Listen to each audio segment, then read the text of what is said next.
to talk to you, Fran, about a clip that I saw watching Cousins' show this morning. So Yeah. Anthony had on Mike Garafolo, and they talked about the possibility of a Maxx Crosby trade. I think we have the clip. We're going to play it for you guys now. What chances do you think the Eagles are a destination? Like, Big time. Big time. If this thing opens up, and everybody's a player. I mean, listen, they tried to trade for Micah Parsons in the division, right? Why would they not trade for let me rephrase. Why wouldn't they then be considered a strong contender for a team that would be like, yeah, get them out of the conference. right. Get them to another team. And I would certainly put the Eagles top 3, 5, whatever, for Maxx Crosby if and when this thing opens up. And I do believe it's going to open up. Yeah, so it's interesting to me. It kind of surprised me. I think, well, I guess I shouldn't say it surprised me because covering the Eagles as long as I have, whenever there is a premier player that is, expected to hit the trade market, it's almost it can, and Mike's reporting is solid. I'm not trying to No say that it's question. yeah, he is. I mean, if he's saying it, he definitely has a great handle on these things. But they are always the team that is sniffing around like top players when they hit the trade market. I'm sure that the Eagles will figure out what the price is for Maxx Crosby. I would still be surprised if the move actually happened, both from a financial standpoint and a resource management standpoint. But it is an interesting thing to consider. Like, I know like the Micah Parsons interest earlier in the season, the fact that they traded for Jalen Phillips midseason. To me, it's probably too expensive for the Eagles to get really serious in a bidding war for Maxx Crosby. But again, I'm sure that they will investigate to figure out what the price is and if they can stomach that price.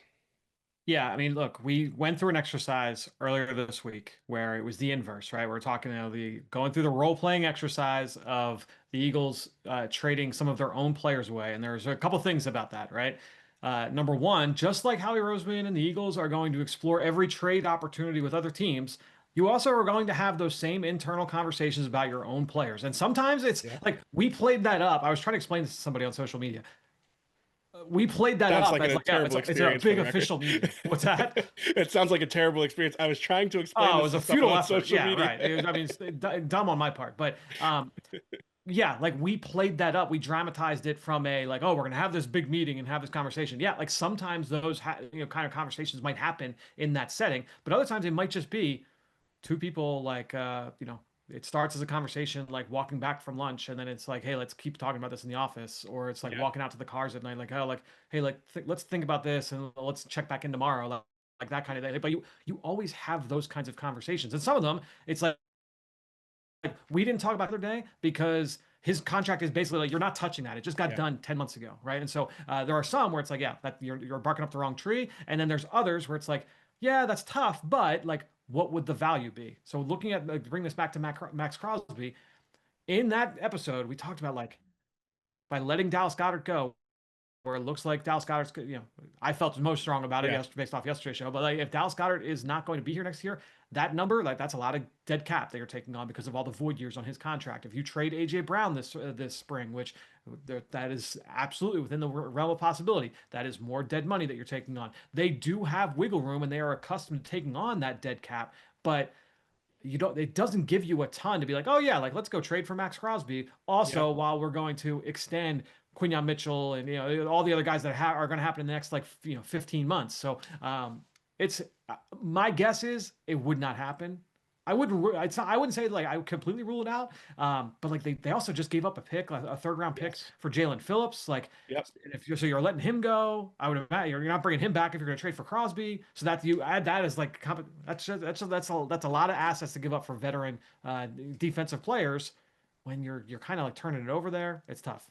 Yeah, just for context here, Maxx Crosby has $30 million guaranteed next season. I signed a deal a couple of years ago with the Raiders. I think he's restructured that deal a couple of times and for a few extensions as well. I wanted to address like the argument. Well, they were in for Micah Parsons, so why wouldn't they do this?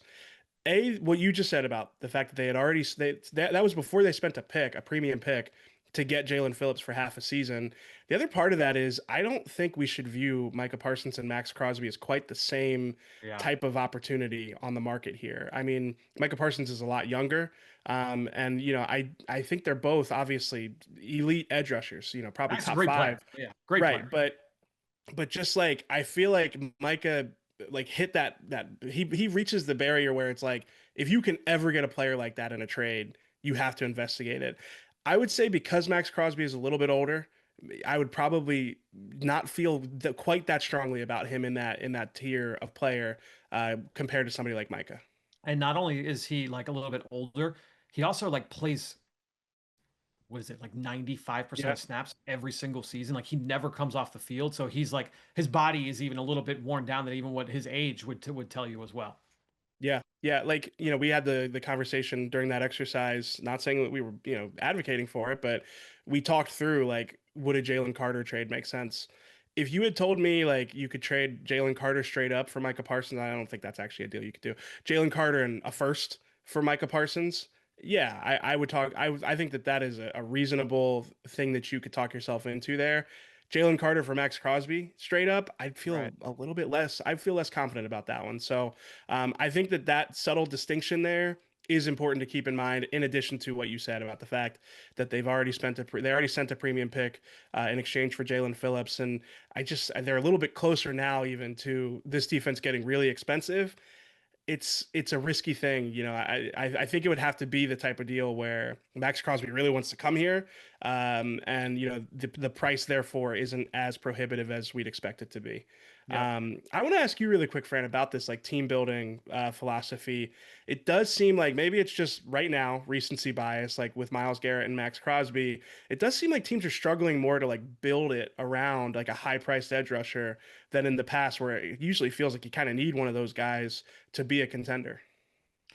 I think that, I mean, the albatross around Cleveland's neck isn't the Yeah, big that's a good number point. for Myles Yeah, Garrett. It's the big yeah, number on Deshaun Watson that they couldn't move. So and that continues to be the case. Like they're talking like he could be the starter this year in Cleveland. So I mean, uh, yeah. yeah, I think to me the Raiders had all kinds of issues. So Sure. Yeah, it's uh, fair.